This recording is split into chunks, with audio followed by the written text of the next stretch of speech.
to Les Schwab Tire Center's Outdoor GPS, presented by Fisherman's Marine and Outdoor. Good morning, everyone. I'm Owen Hayes. You're watching Les Schwab Tire Center's Outdoor GPS, presented to you by Fisherman's Marine and Outdoor. How you like that? I pulled that off. I hope everybody had a great week, because things are changing. And for most cases, I would typically say for the better, right? Because I'm always looking for some sort of weather coming in. We're going to find out from Peyton Major in a little bit how that weather's really going to kind of play out. But looks like we've got some things really changing. We've got some snow in the forecast.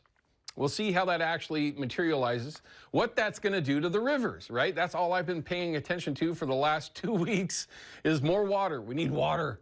And it looks like we might get a little shot of water, but doesn't look like as much as what has been forecasted. But we'll get to that in this upcoming segment when we find out what these rivers are really going to do. Because again, I'm certainly focused on that. Things are going to improve. And I've actually been getting some reports this morning already from a number of different locations with this small bounce. Some decent success already this morning for folks that are out there chasing steelhead. But we will get to that in this upcoming segment. In a little bit, though, we're going to check in with my good friend Jason Hambley from Procure. He's up at the Puyallup, say it the right way, dummy, Sportsman Show. And right there, you can see he's there hanging out with Brandon from B&R Tackle. But we're just going to see how things are going for them up there at the show. Give you a little incentive on maybe to head up there if you're up north of where I'm standing. And certainly a great way to take advantage of some of the specials that they've got going on at that Puyallup Sportsman Show. Then after that, we're going to check in with Tony Amato from Salmon Trout Steelheader Magazine. He's actually down on the Umpqua River this morning, and he's participating in the Umpqua Fisheries Enhancement Derby. Say that 3 times fast. So again, crossing our fingers that technology works for us. We're going to get a live report from him while he's down there chasing some steelhead, and we'll see how things are going real time. Now, of course, being the only live interactive fishing and hunting television show ever, we are relying on technology, and sometimes it can be suspect at best, as you all know. So cross your fingers that all works out, because you'll only see that kind of stuff here on Outdoor GPS. Then in between, we have our Chevy Silverado Tech Tip of the Week. Now, this has been requested numerous times here just the last, I don't know, handful of weeks. Ryan, fill me in here if I'm missing it.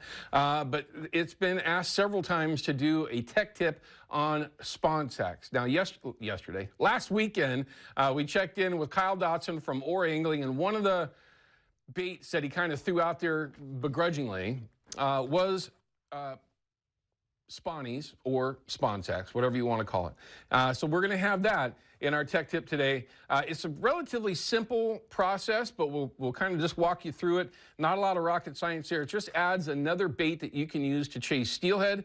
That is extremely effective. So certainly something to keep on your radar, and maybe just throw a few of them. I'm going to be tying up a dozen or two of them today since I have everything out to do so. But it is a way that you can throw something different at them. That does look a little bit like a bead, just has a lot of really good scent to it. So we're going to do that in that Chevy Silverado Tech Tip of the Week, like we always try to get in there. Then, of course, we have the Deal of the Week from Fisherman's Marine, which is absolutely appropriate for this time of year, of course. But let's go ahead and start showing you some of the photos that everyone's been sending in. That is the one limit that I missed. There's a couple of hens in there. That's the one limit I missed. I got so close so many times of all green this year. I can't believe it. I finished up at just under 230 this year. Definitely off. Oh, look at that. I just had one of those mounted, by the way. Eurowidgeon. Beautiful. God, those are beautiful. That is a very mature bird. That is just a really, really nice bird, and I've got one on my wall now. I love it. Very good. Thanks for sending those photos in, guys. I'm already jonesing for next season. I'm actually already planning for next season, but that's well ahead of schedule. Good day in Garibaldi, and there's been some really good options out there. I know that Kyle was out with David Johnson this past week out of Pacific City, and they did very, very well on those ocean groceries. Look at that deliciousness. Yeah. Sometimes your bobber goes down and you're like, I got one to go. No, I don't. It's a sucker. Lots of those things around And just based on the science, man, those things go through salmon and steelhead eggs like you would not believe. Kind of crazy.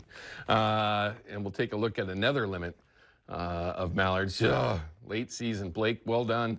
Great photo, too. Look at the background. That is just awesome. That is an absolute wall mounter. Great photo. And we'll probably start seeing some of those, more of them duck season photos coming in. But yeah, lots of steelhead are going to start showing up.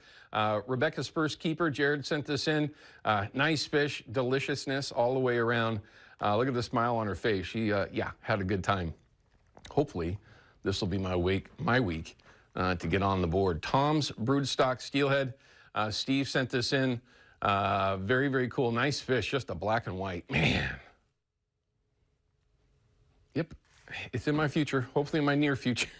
As long as I can get out and float. It's called the Fox 12 app. It's easy to find. When you do it, yes, Outdoor GPS there is there, and tons of great information from KPDX and KPTV, especially when you're talking about weather. But when you do that, it'll show you exactly how to upload those photos and video, and we love to show you off every Saturday and Sunday morning. And don't forget the videos. I know we've got a couple that are in the wings, but we'd love to see some more videos out there. Could be success, doesn't have to be success, could just be, a scenic shot. We love that kind of stuff. So does Uncle Rico. All right, let's cut to a quick break. When we come back, we're going to get into our current conditions, river levels in particular. We'll also find out from Peyton what this weather is going to really do, because if you're like me, and you're paying attention hourly, it seems like, to the rivers and the weather forecast, it's changing constantly. So we'll see what's going on now when we talk with Peyton in just a little bit. We'll be back with more Outdoor GPS in just a couple minutes.